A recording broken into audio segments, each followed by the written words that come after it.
Hey guys, how you doing? It's Kuya Sid and Auntie Rose coming back to you here from Kuya's Bar and Grill. Hey, on this episode, we're gonna kind of give our story of how we met. It was come close to 29 years ago, and I was in the Marines and I got stationed down in the Philippines, and I was introduced to Rose by one of my coworkers who was also married to a Filipina. And he took us out into town, and I met Rose. She was staying in a boarding house, and she had like 4 or 5 people staying in like a little room, maybe about this third of the size of the garage here. And anyway, we met her and stuff like that. On our first date, we had to have a little escort by her Chaperone. or chaperone, excuse me, from Uncle Carlos. And Uncle Carlos escorted me just to make sure we didn't have any goofy things, going on, and make sure I was, treating her, nicely and stuff like that.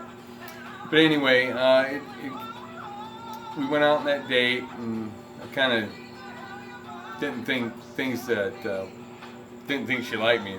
Not only that, I was wearing bandanas on my legs. I thought I was David Lee Roth, on my first Far East tour, which you had to be there to understand. The Philippines, especially in Olongapo, the whole street was just lined with bars. Any kind of bar you could possibly think of, and whatever kind of music as well.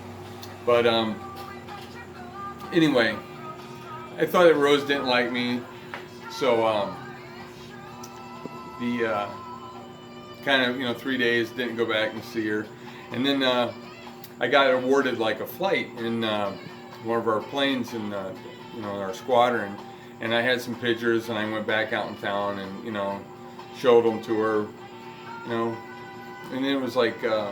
After that time, it was three days after that, I was like, man, this girl is just awesome. I couldn't hug her, couldn't kiss her, couldn't touch her, no handshakes, no nothing. And then, I proposed to her. Her instant reply was nothing. And then went throughout the night, she didn't even give me her reply until, I took her home. And it was like, hey man, you never even told me, what your answer was. And her reply was, I said yes, stupid. So anyway, I go back to the States, after our detachment went back home. I was there in the States for 6 months, went back overseas, and we immediately went to Korea. We were staying there for like 6 months, but during that time, when I came back to the States, Rose and I, we wrote letters to each other every day. We didn't have all this technology like we do today. No videos, no computers. It was all relying on the mail. So we literally wrote each other every day, and we still got our letters saved, inside. But it was pretty cool. But anyway, one of the things that I got here that I'm trying to show you, with the airplane and the box, when I was in Korea, I put Rose's engagement ring into the box, and then they took this box and then they put it into the nose of our planes, the RF-4 Phantom. And the air crews, were flying down to the Philippines. I didn't even know if I was going to be able to make it back down there on that trip overseas. So luckily, I tell you, that was the cool thing with the Marines, and helping each other out and stuff like that. The air crews loaded it up. It was kind of like a team effort, and Captain Coker delivered the box to Rose at a restaurant, which had her engagement ring. And then later on, they got me down to on a painting detachment, where they would take the aircraft down to the Philippines, where they had a rework facility, and repaint the airplanes. So they I didn't really have a job that was titled, you know, to go do that, but they hooked me up to get down there and paint the planes and stuff like that. So just to go meet, you know, Rose, and just to make sure that, you know, I was still there, you know, keep our commitment and stuff like that. It was kind of stressful doing that. But again, you know, with today's technology and stuff like that, it's a lot easier on people, you know, especially with the communication. But needless to say, it was like a year and a half until Rose got to the States. She actually got to the States October 13th, 1988, when she got to LAX, because I was stationed out in Irvine, California, at El Toro Marine Corps Air Station. So that's where it all started. And there's other stories. I'm trying to keep the videos kind of short. The last one we did, you know, 15 minutes, but that was our story. I really feel it was like a fairy tale type thing. There's other details too that kind of leaving out, you know, when I was there, how Rose tested me, you know. She told me she was pregnant.